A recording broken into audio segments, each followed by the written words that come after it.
નમસ્કાર વિદ્યાર્થી મિત્રો. ધોરણ 12 મનોવિજ્ઞાન વિષયમાં પાઠ નંબર 8 પર્યાવરણ અને વર્તન. તો એમાં આપણે માનવ વર્તન પર પર્યાવરણની અસરો, એમાં ઘોઘાટનું પ્રદૂષણ, હવાનું પ્રદૂષણ અને ભીડ ગીચતાનું પ્રદૂષણ એની વિશે આપણે ચર્ચા ગઈ વખતે કરી હતી. હવે છે માનવ વર્તનની પર્યાવરણ પર અસર. તો એમાં પર્યાવરણની મનોવિજ્ઞાનની વ્યાખ્યા આપણે વાત કરીએ તો વર્તન અને જે ભૌતિક બાબતો છે એ આંતરક્રિયાના સંદર્ભમાં આપવામાં આવે છે. એટલે માનવીનું વર્તન અને પર્યાવરણ બંને વચ્ચેની આંતરક્રિયા વિશે ચર્ચા છે. આ આંતરક્રિયા દ્વિમાર્ગી હોય છે. એટલે પર્યાવરણની આપણા વર્તન પર અસર થાય છે અને આપણું વર્તન છે એની પર્યાવરણને અસર પહોંચે છે. એટલે બંને બાજુ અસર થાય છે. પર્યાવરણ આપણા વર્તનને અસર કરે છે, આપણું વર્તન પર્યાવરણને અસર કરે છે. એટલે આપણે માનવ પ્રવૃત્તિઓની પર્યાવરણ પર થતી જે અસરો છે એની સમજૂતી અહીંયા મેળવીશું. હવે માનવી જે વાતાવરણમાં રહે છે તેના વર્તન પર સૂક્ષ્મ છતાં ક્રમિક રીતે અસરો વધતી જાય છે. સૂક્ષ્મ એટલે નાનામાં નાની ક્રમિક રીતે અસરો થતી હોય છે. હવે કોઈ વ્યક્તિ હોય તો એ વ્યક્તિ કાર ચલાવતી હોય તો પરફ્યુમ છાંટતી હોય તો શું થાય, અથવા રસોઈ બનાવતી હોય, કચરો કાઢતી હોય ત્યારે પર્યાવરણ પર એની અસર થાય છે. એટલે પરફ્યુમની કે રસોઈની ગંધ છે એ શું થાય છે, પર્યાવરણની અંદર ફેલાય છે. એટલે આખા પર્યાવરણને એની અસર થાય છે. હવે વ્યક્તિગત રીતે કોઈ પણ કાર્ય આપણે કરતા હોય ત્યારે પર્યાવરણની ગુણવત્તા પર ખૂબ જ સૂક્ષ્મ પરંતુ તાત્કાલિક અસર થતી હોય છે. એટલે પૃથ્વી પર રહેતા જે અબજો લોકો છે એ એક યા બીજી રીતે પર્યાવરણને ખરાબ અસર પહોંચાડતા રહે છે. હવે આપણે વાત કરીએ તો પૃથ્વી પર અબજો લોકો રહે છે, તો આ એક યા બીજી રીતે પર્યાવરણને ખરાબ અસર પહોંચાડતા હોય છે. તો સરવાળે પર્યાવરણમાં નોંધપાત્ર રીતે પ્રદૂષણ વધે છે. એટલે આ પ્રદૂષણની આપણા જીવન પર પ્રતિકૂળ અસરો જોવા મળે છે.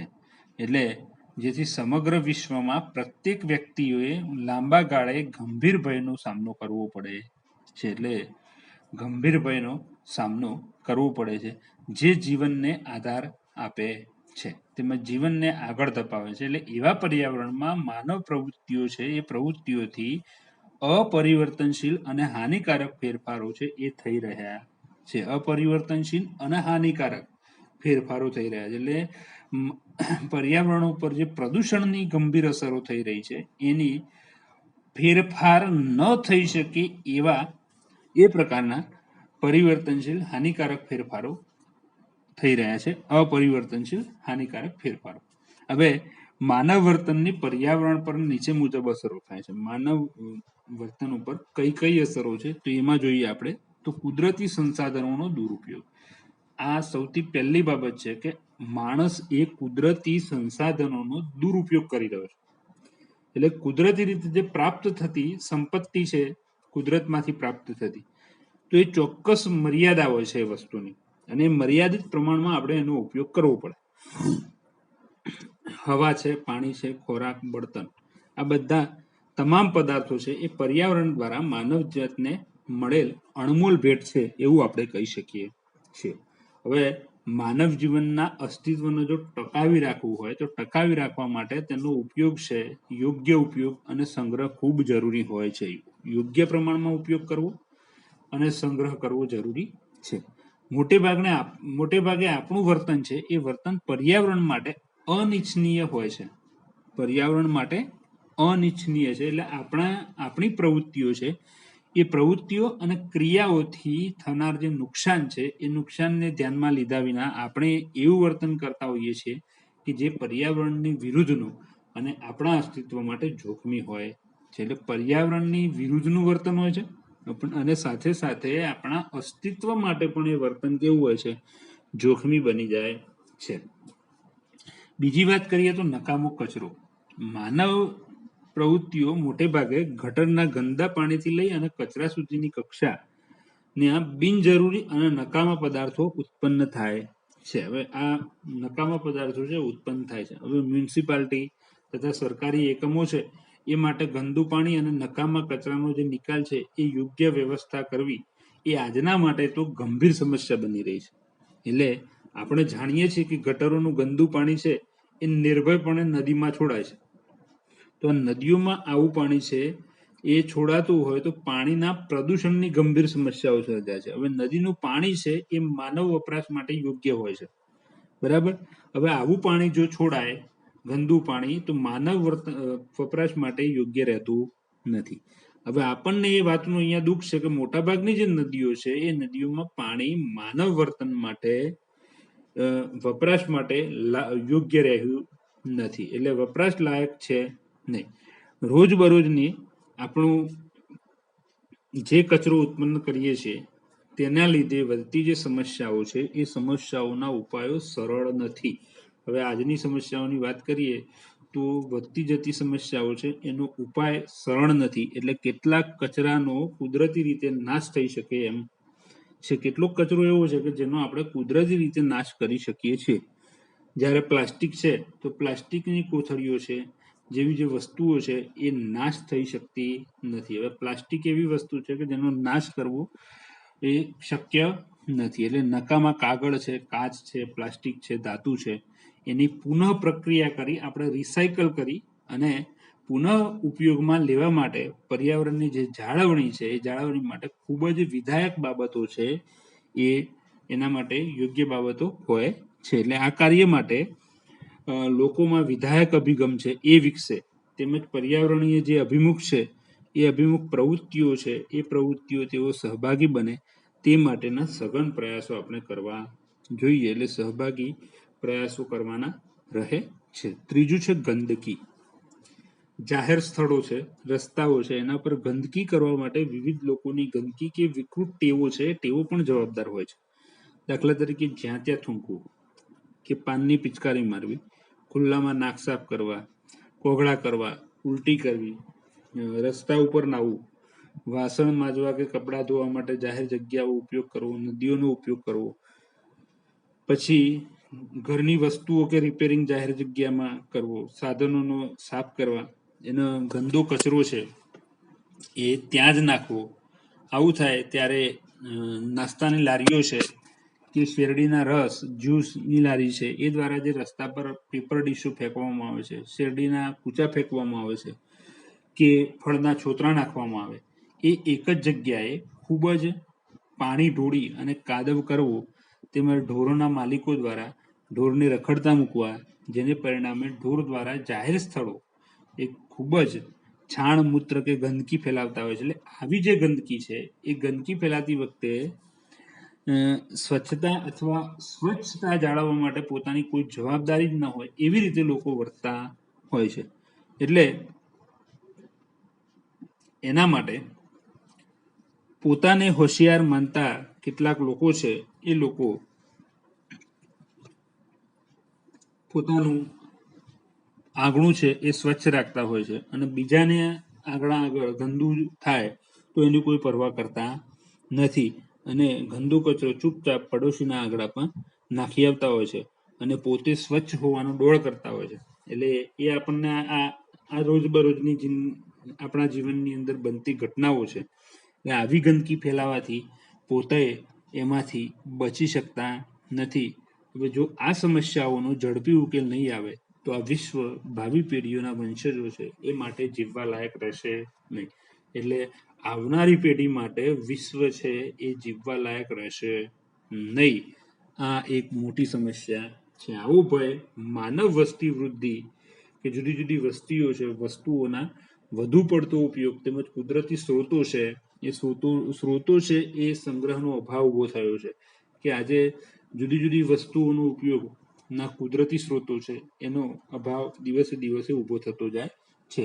એટલે વિશ્વને પર્યાવરણીય આપત્તિ છે એમાંથી બચાવવા માટે સમાજમાં મનોવૈજ્ઞાનિકો છે એની ભૂમિકા અહીંયા મહત્વની બની રહે છે. બીજી બાબત છે કે પર્યાવરણને બચાવવાના શું ઉપાયો, શું કરવું જોઈએ. તો પર્યાવરણની વસ્તુઓ આપણે વાત કરીએ તો સમસ્યા છે પર્યાવરણની એ ખૂબ જટિલ સમસ્યા છે. હવે વાસ્તવિકતા આપણે સ્વીકારીને જ વર્તવું જરૂરી બને છે કે આ સમસ્યાઓનો ઉકેલ છે એ માત્ર ટેકનિકલ રીતે આવી શકે તેમ નથી. હવે ટેકનોલોજીનો આપણે ઉપયોગ કરીએ એટલે સમસ્યાનો ઉકેલ આવી જાય એવું હોતું નથી. એટલે ઇજનેરી શાસ્ત્ર, ભૌતિક શાસ્ત્ર, રસાયણ શાસ્ત્ર જેવી વિદ્યા શાખાઓ છે એની પણ મદદ પર્યાવરણની સમસ્યાઓને ઉકેલવા માટે પૂરતી નથી. કારણ કે પર્યાવરણની મોટાભાગની જે સમસ્યાઓ છે માનવ સર્જિત છે. એટલે માનવ સર્જિત સમસ્યા છે એનો ઉકેલ લાવવો અઘરો હોય છે. એટલે જેથી માનવના વર્તનની સુધારણા અહીંયા જરૂરી બને છે. એટલે એ માટે સમાજ મનોવૈજ્ઞાનિકો જે છે સમાજની અંદર એમની ભૂમિકા છે એ ખૂબ મહત્વની છે. 1970 થી સમાજ મનોવૈજ્ઞાનિકો, પર્યાવરણ મનોવૈજ્ઞાનિકો, સમાજશાસ્ત્રીઓ પર્યાવરણની ગુણવત્તા વધુ ન કથળે કે બગડે નહીં એને બચાવવા માટે પ્રયત્ન કરી રહ્યા છે. હવે સમાજભિમુખ જે વર્તન છે એ વર્તનને પ્રોત્સાહિત કરવાના ઉપાયો છે એ શોધી રહ્યા છે. એટલે તે માટે જીવનશૈલીમાં અને સામાજિક રિવાજો છે એ રિવાજોમાં અમૂલ પરિવર્તન લાવવું ખૂબ જરૂરી છે. આ દિશામાં કેટલાક પ્રયત્નો થયા છે. વપરાયેલા કાગળ છે, કાચ છે, પ્લાસ્ટિક છે, ધાતુ જેવી જે નકામી વસ્તુઓ છે એ પુનઃ ઉપયોગ માટે પ્રયત્નો, ડિટર્જન્ટનો ઓછો ઉપયોગ, રદ્દી છે એ વસ્તુઓનો ટાળવા માટેના જે પ્રયત્નો છે એ, પછી પર્યાવરણ પર એનો નજીવો પ્રભાવ પડ્યો છે, પણ પર્યાવરણનું રક્ષણ અને જાળવવાનો હેતુ છે એ સિદ્ધ કરવા આપણે પર્યાવરણની જે સમસ્યાઓ છે એનો આપણે સામનો કરી રહ્યા છીએ. કે આજે આપણે વાત કરીએ તો આજના સમયમાં થોડો ઘણો ફેરફાર થયો છે કે જે વસ્તુઓનો ઉપયોગ ન કરવા જેવો હોય એ આપણે આજે ટાળી રહ્યા છીએ કે એનાથી પર્યાવરણ છે એ પર્યાવરણમાં સુધારો આવે. પણ પર્યાવરણનું રક્ષણ અને જે જાળવણીનો હેતુ છે એ સિદ્ધ કરવા આપણે પર્યાવરણની કેવી સમસ્યાઓ છે એ સમસ્યાઓનો આપણે સામનો કરી રહ્યા છીએ. એ બાબતમાં લોકોને આપણે જાગૃત કરવા પડે એની જરૂરિયાત છે.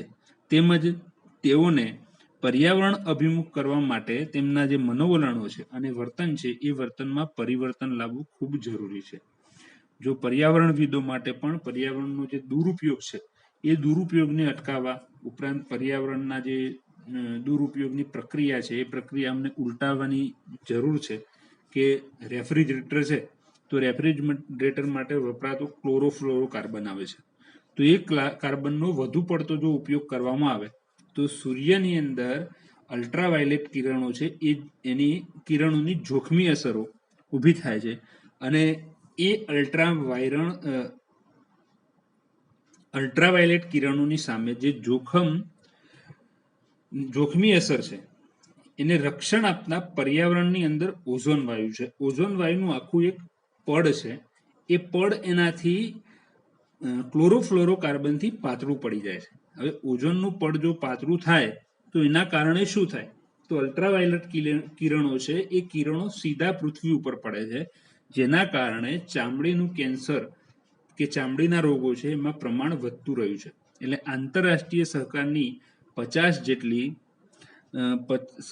50 જેટલા દેશોએ તો ક્લોરોફ્લોરોકાર્બન ઉપર પ્રતિબંધ મૂક્યો છે, એનો ઉપયોગ કરતા નથી. એટલે એક એવું અનુમાન પણ કરવામાં આવે છે કે ઓઝોન પડની જે સામાન્ય જાડાઈ છે એ જાડાઈ પાછી જો મેળવવી હોય તો પાછી મેળવતા 50 થી 100 વર્ષ લાગે છે સામાન્ય જાડાઈ પાછી મેળવવામાં.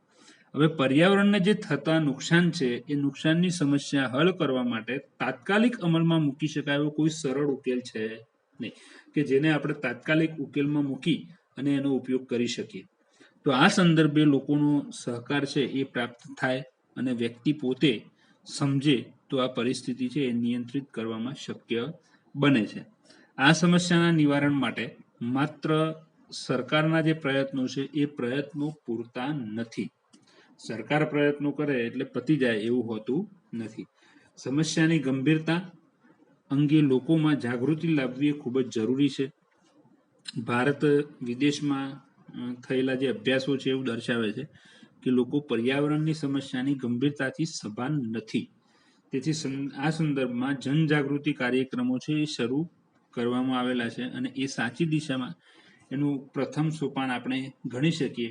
ભારતની અંદર સ્વચ્છતા અભિયાન દ્વારા દિશામાં સારા પ્રયાસો થઈ રહ્યા છે અને લોકોમાં જાગૃતિ લાવવામાં આવી રહી છે કે લોકો જાગૃત થાય કે સ્વચ્છતા કાર્યક્રમો દ્વારા આજે આપણે થોડા ઘણા પરિવર્તનો તો આવ્યા જ છે કે સ્વચ્છતાના કાર્યક્રમો છે, સ્વચ્છતા અભિયાન છે, એ આજે દેશ ગામડાઓ સુધી પણ પહોંચ્યું છે. તો એનાથી થોડા ઘણા આપણને સફળતા પ્રાપ્ત થઈ છે. હવે પર્યાવરણને બચાવવાના જે મુખ્ય 2 ઉપાયો છે એ અહીંયા નીચે મુજબ છે. એક છે વાર્તનિક ઉપાય. આપણે પર્યાવરણને બચાવવા વાર્તનિક ઉપાયો તરીકે સ્વૈચ્છિક, સાદગી, નક્કર વાસ્તવિક જે પ્રવૃત્તિઓ છે એ પ્રવૃત્તિઓને પ્રોત્સાહન કે વાર્તનિક ધોરણે સંગઠિત પ્રવૃત્તિઓ જેવા ઉપાયો છે એની આપણે અહીંયા ચર્ચા કરવાની છે. પેલું છે સ્વૈચ્છિક સાદગી. આપણે ત્યાં એક કહેવત છે કે સંતોષી નર સદા સુખી. આ દ્રષ્ટિએ જો આપણે વાત કરીએ, સુખી થવા માટે લોકોએ પોતાની જે જરૂરિયાતો છે એ ઘટાડવી જોઈએ. જરૂરિયાતોને શું કરવી જોઈએ? ઘટાડવી જોઈએ. જો જરૂરિયાતો ઘટે તો એનાથી આપણી જે જરૂરિયાતો ઘટે તો એનાથી પર્યાવરણને આપણે બચાવી શકીએ છીએ. આ બાબતનો ખ્યાલ દરેક વ્યક્તિ દ્વારા સ્વૈચ્છિક રીતે થાય એ ખૂબ જરૂરી છે. ટેકનોલોજી અને કુદરતી સંપત્તિનો ઓછો ઉપયોગ કરવામાં આવે તો એ ખૂબ સારી બાબત છે. બીજું, સ્વૈચ્છિક દ્રષ્ટિએ બધા જ દેશોએ કુદરતી સંપત્તિનો અસરકારક, સમજપૂર્વક અને સમાન રીતે ઉપયોગ કરવો જોઈએ. એટલે જીવનમાં સ્થિર અને સંતુલિત રહેવા માટે જરૂરિયાત કરતાં વધારે વસ્તુઓનો ઉપયોગ ટાળવો જોઈએ. પર્યાવરણની સમસ્યા આખા વિશ્વની સમસ્યા છે. એટલે દરેક વ્યક્તિએ દિશામાં વિચારવું જરૂરી છે. એટલે દરેક વ્યક્તિએ આ દિશાની અંદર વિચારવું જોઈએ એવું આપણે માનીએ છીએ. બીજું છે નક્કર વાસ્તવિક પ્રવૃત્તિઓને પ્રોત્સાહન આપવું. લોકોને કુદરતી વસ્તુઓનો ઉપયોગ થતો હોય તેવા ઉપકરણોના વપરાશમાં ઘટાડો કરવા તેમજ વસ્તુઓના પુનઃ ઉપયોગ માટે પ્રોત્સાહન પૂરું પાડવું એ પણ જરૂરી છે. એટલે હવામાં પ્રદૂષણ ઘટાડવા માટે ભાગીદારીમાં વાહનોનો ઉપયોગ અને જાહેર પરિવહનની જે સેવાઓ છે એનો ઉપયોગ કરવો જોઈએ. તો આનાથી હવાનું પ્રદૂષણ આપણે ઘટાડી શકીએ છીએ. ડીઝલ છે, પેટ્રોલ છે, એનો બચાવ કરી શકીએ છીએ. કે ભાગીદારી વાહનોનો ઉપયોગ કરવો કે એક જ સ્થળે 10 જણા જતા હોય તો અલગ અલગ વાહનોથી જતા હોય તો એ જગ્યાએ ભાગીદારી વાહનનો ઉપયોગ કરવામાં આવે તો એનાથી આપણે કુદરતી વસ્તુઓનો ઉપયોગ છે એ દુરુપયોગ છે બચાવી શકીએ છીએ. પછી જાહેર પરિવહનનો ઉપયોગ કરવો. લોકોને કેટલીક વસ્તુઓ અને જે સેવાઓ છે તેમજ તેની ઉપયોગિતા છે એ વિશે માહિતી આપવાની સાથે સાથે તેઓને યોગ્ય વાર્તનિક જે પ્રવૃત્તિઓ છે એ પ્રવૃત્તિઓ માટે પ્રેરિત પણ કરવા જરૂરી બને છે. કુદરતી સંપત્તિના ઉપયોગમાં ઘટાડો કે તેનો કુશળ ઉપયોગ તેમજ વસ્તુઓનો પુનઃ ઉત્પાદન અંગેના જે વ્યક્તિગત અભિગમો છે એ અભિગમો કરતાં સામુદાયિક અભિગમો છે વધારે અસરકારક બને છે. એટલે સામુદાયિક અભિગમો છે એ અહીંયા વધુ અસરકારક રહેતા હોય છે. ત્યાર પછી વાર્તનિક ધોરણો. તો વિશિષ્ટ પર્યાવરણના જે નિયમો છે એ નિયમો અને ધોરણો અંગે લોકોને માર્ગદર્શન આપી તેમજ જે પ્રેરિત કરવાની જે જવાબદારી છે એ જવાબદારી સરકારી સંસ્થાઓની છે. એટલે લોકોની જે નિયમો છે એ નિયમોની સ્પષ્ટતા કરવી, તે અંગેના ધોરણો પૂરા પાડવા, કેટલીક વાર લોકો યોગ્ય વર્તન કરતા થાય શિક્ષાત્મક પગલાં લેવા એ પણ જરૂરી છે. લોકોને કડક રીતે પાલન કરાવવા માટે શિક્ષાત્મક પગલાંની પણ જરૂર પડે છે. એટલે હવે વાહન માલિકો માટે તેમના વાહનનું પ્રદૂષણ સ્તર છે એ તપાસ કરવી પણ જરૂરી છે. પ્રદૂષણ તપાસ પ્રમાણપત્ર એટલે PUC છે એ વાહન પર લગાડવું ફરજિયાત છે. એટલે બળતણ છે, ફ્યુઅલ સીસા રહિત તેમજ જરૂરી જે ગુણવત્તાવાળું હોવું જરૂરી બને છે. તેમજ વાહન ઉત્પાદકો માટે ધુમાડાનું જે નિયંત્રણ છે એ નિયંત્રણ માટેના જે ધોરણો છે એ વધુ ચુસ્ત બનાવવા જોઈએ. દિલ્હી છે, સુરત છે, અમદાવાદ જેવા અનેક શહેરોમાં હવે શૂન્ય પ્રદૂષણ ધરાવતા CNG એટલે કોમ્પ્રેસ્ડ નેચરલ ગેસ થી ચાલતા વાહનો છે એનો ઉપયોગ થવા લાગ્યો છે. હવે એનાથી પ્રદૂષણ આપણે ઘટાડી શકીએ છીએ. કચરો છે કે સૂકા પાંદડા જેવા જાહેરમાં બાળવા પર પ્રતિબંધ હોવા છતાં તેનો ચુસ્ત અમલ થતો નથી. એટલે સુરક્ષા સંસ્થાઓએ તેનો ચુસ્ત અમલ કરવા માટે સત્તા આપી અને સજ્જ કરવી જોઈએ કે જેનાથી ક્લોરોફ્લોરોકાર્બનનું જે ઉત્પાદન છે એનો આપણે ઉત્પાદન અને એના ઉપયોગમાં ક્રમશઃ આપણે ધીમે ધીમે કરી અને દૂર કરતા જઈએ. સમગ્ર વિશ્વમાં એનો સમયાનુસાર અમલ થયો છે. એટલે લોકોને શૂન્ય પ્રદૂષણ ધરાવતા બળતણ માટેના કોષો છે, ફ્યુઅલ સેલ્સ, એથી ચાલતા એટલે ઇલેક્ટ્રિક કાર તેનો ઉપયોગ કરવો જોઈએ અને આ રીતે અન્ય વાહનનો ઉપયોગ કરવો જોઈએ. તો વિદ્યાર્થી મિત્રો, આજે આપણે પર્યાવરણને બચાવવાના જે ઉપાયો છે એના વિશે આપણે ચર્ચા કરી અને એમાં 3 ઉપાયોની આપણે અહીંયા ચર્ચા કરી છે. હવે પછી વધુ આપણે સંગઠિત જૂથ પ્રવૃત્તિઓની ચર્ચા કરીશું. તો નમસ્કાર વિદ્યાર્થી મિત્રો.